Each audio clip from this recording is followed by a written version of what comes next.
Première femme en Afrique de l'Ouest titulaire du chaire en médecine, elle est docteur d'État en médecine, enseignant-chercheur, professeur agrégé de patho-gastroentérologie à l'université Félix Houphouët-Boigny d'Abidjan. Membre du groupe consultatif stratégique et technique de l'OMS, l'Organisation mondiale de la santé sur les maladies tropicales négligées, Thérèse Ayandriyoman est la candidate de la Côte d'Ivoire au poste de directeur régional de l'OMS pour l'Afrique. Profil idéal, le professeur a la caution de l'État ivoirien. Ma motivation est fondée sur mon profond désir d'améliorer les résultats sanitaires de la région africaine devant le grand retard de l'Afrique vers l'accès à un meilleur état de santé des populations. C'est donc pour contribuer à décharger l'Afrique de ce lourd et ancien fardeau de la maladie en mettant au service des Africains mes 30 années d'expérience acquises à différents niveaux de responsabilité dans le système de santé que je présente ma candidature. L'actuel chef du service de médecine du centre hospitalier universitaire de Yopougon et conseiller spécial à la présidence de la République chargé de la santé a un riche parcours professionnel. La candidate ivoirienne, le professeur Thérèse Ayandriyoman, a plusieurs dimensions, mais je retiendrai simplement quelques dimensions. La première dimension, elle est hospitalo-universitaire. En effet, en tant qu'enseignant, chercheur et praticien, j'ai contribué à former de nombreux médecins et cadres de la santé au plan national et international, avec un accent particulier lorsque j'étais doyen de la faculté de médecine d'Abidjan, un accent particulier sur la formation de médecins de haut niveau que j'ai appelé des médecins 5 étoiles.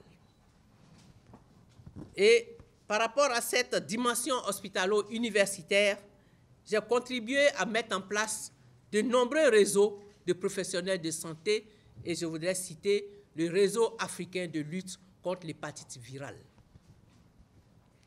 Autre dimension, la dimension communautaire. En effet, j'ai une bonne connaissance du terrain. Je suis sorti du milieu universitaire pour mener des actions de proximité à visée préventive, promotionnelle et curative auprès des populations. Je citerai les actions de sensibilisation contre les hépatites virales qui font qu'aujourd'hui cette maladie est bien connue. J'ai également fait la promotion des maladies digestives et de l'endoscopie avec des journées portes ouvertes sur les ulcères gastro-duodénaux, sur la cirrhose, sur l'endoscopie. J'ai également contribué à la lutte contre le VIH-Sida avec la création, comme on l'a dit tantôt, de la première ONG ivoirienne de lutte contre le VIH-Sida, Akonda VS Côte d'Ivoire, qui aujourd'hui suit des malades tant au plan national qu'au plan international, notamment dans le projet OCAL, Organisation Corridor Abidjan-Lagos. J'ai également contribué à la prévention des maladies non transmissibles et mené des actions en faveur de la santé de la mère et de l'enfant. Enfin, je citerai ma dimension de leadership et de management. En effet, cette dimension s'est affirmée à travers les hautes fonctions académiques, administratives et gouvernementales que j'ai assumées, en participant et en menant de nombreuses réformes, en apportant des innovations majeures au niveau du système de santé et en favorisant l'impact des interventions de santé publique auprès des populations. La candidate de la Côte d'Ivoire au poste de directeur régional de l'OMS pour l'Afrique a également contribué à l'amélioration des curricula des formations médicales et des spécialités dans l'espace CEDEAO. Elle a participé à la création et au pilotage du cours régional d'épidémiologie et de vaccinologie. À ce jour, plus de 500 médecins, chefs de district, ont été formés au renforcement du PEV de routine en Afrique. Praticienne et universitaire émérite, Ayandriyoman fait partie de la grande famille de l'Académie des sciences des cultures africaines et des diasporas d'Afrique, ASCAD, connue et reconnue au plan international. Elle a toujours su allier médecine de pointe et médecine communautaire. Sa solide formation et sa riche carrière universitaire lui ont permis d'occuper de hautes fonctions académiques, administratives et gouvernementales. Ancienne ministre de la Santé de 2011 à 2012, une trentaine d'années riches d'expérience dans la pratique de la médecine, universitaire émérite, le docteur veut désormais mettre cette triple dimension et ses compétences au service du continent. Si je suis élu directeur régional de l'OMS, je mettrai bien sûr en œuvre le programme général de travail de l'OMS tout en mettant un accent particulier sur les 8 axes suivants. D'abord, le renforcement du système de santé sur la base des soins de santé primaires, la consolidation des acquis en vue de leur pérennisation et l'amélioration des équipements techniques. Deuxième axe, l'amélioration du financement de la santé par un plaidoyer pour le relèvement des budgets alloués à la santé, la mobilisation des ressources endogènes par des mécanismes innovants et la mise en place de systèmes de couverture maladie universelle. Troisième axe, accélération des interventions liées aux objectifs du millénaire pour le développement, notamment la réduction de la mortalité maternelle et infantile, dont j'ai toujours fait mon cheval de bataille à tous les postes de haute responsabilité que j'ai eu à occuper. Le renforcement de la lutte contre la maladie, maladies non transmissibles, maladies tropicales négligées, etc. Et on mettra l'accent sur les mutilations génitales féminines et les problèmes de santé liés à l'environnement et aux crises humanitaires. Le cinquième axe, soutien aux politiques de recherche pour constituer des bases factuelles d'orientation à la prise de décision. Sixième axe, la dynamisation des interventions promotionnelles et préventives, parce que ce sont des interventions promotionnelles et préventives qui ne sont pas coûteuses, mais qui ont un haut impact sur la santé.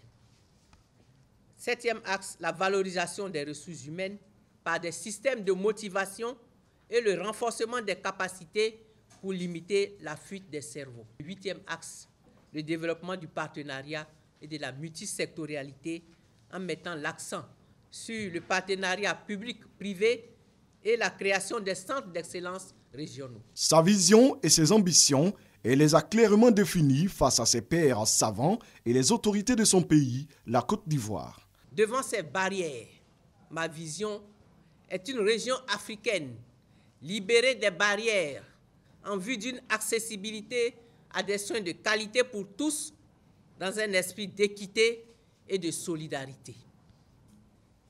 Mon approche pour lever ces barrières sera plurielle, en mettant l'accent sur la mutualisation de toutes les ressources disponibles. Parce qu'en effet, la région africaine dispose de ressources, mais ces ressources sont isolées et il serait bien de mutualiser toutes les ressources, que ce soit les ressources financières, les ressources humaines ou les ressources infrastructurelles. Faire la promotion des meilleures pratiques. Opter pour des interventions concrètes, efficientes et à haut impact sur la santé. Promouvoir la bonne gouvernance et la gestion axée sur les résultats. Et enfin, consolider les acquis de la région pour leur pérennisation en vue des meilleurs projets dans le post-OMD. Sa proximité avec l'OMS lui a permis de piloter avec succès la 61e session du comité régional à Yamoussoukro en août 2011. J'ai eu l'insigne honneur de piloter avec succès 3 instances de haut niveau de l'Organisation mondiale de la santé. Il s'agit de l'organisation et de la présidence de la 61e session du comité régional à Yamoussoukro en août 2011. Cette session qui a vu la création du Fonds des urgences pour l'Afrique. Deuxièmement, la présidence au titre de la région africaine de la 65e Assemblée mondiale de la santé à Genève en mai 2012. Et à cette occasion, j'ai eu à organiser et à présider un symposium international sur les maladies tropicales négligées avec une résolution qui a été adoptée à la 66e Assemblée mondiale de la santé en 2013. Ce symposium a eu un impact très important pour la région africaine parce que la résolution que nous avons proposée a permis à l'Organisation mondiale de la santé de retenir les maladies tropicales négligées comme un programme important de l'Organisation mondiale de la santé, alors qu'avant ce symposium, ce programme devait être éliminé des grands programmes de l'Organisation mondiale de la santé. C'est ce qui me vaut d'être expert dans le groupe des maladies tropicales négligées de l'Organisation mondiale de la santé. Avec pour ambition d'être la future directrice régionale de l'OMS en Afrique, plaçons la santé au cœur de l'émergence de l'Afrique est le slogan que prône la candidate ivoirienne. Je pense avoir suffisamment d'atouts pour briguer ce poste. J'ai une vision très claire de ce que je pourrais apporter à la région.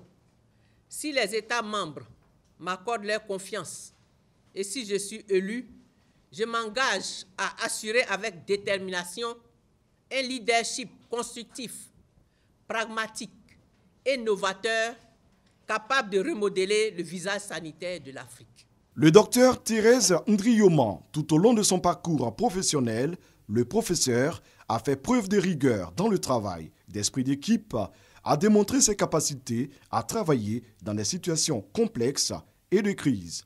Autant d'atouts qui feront d'elle une bonne directrice régionale de l'OMS.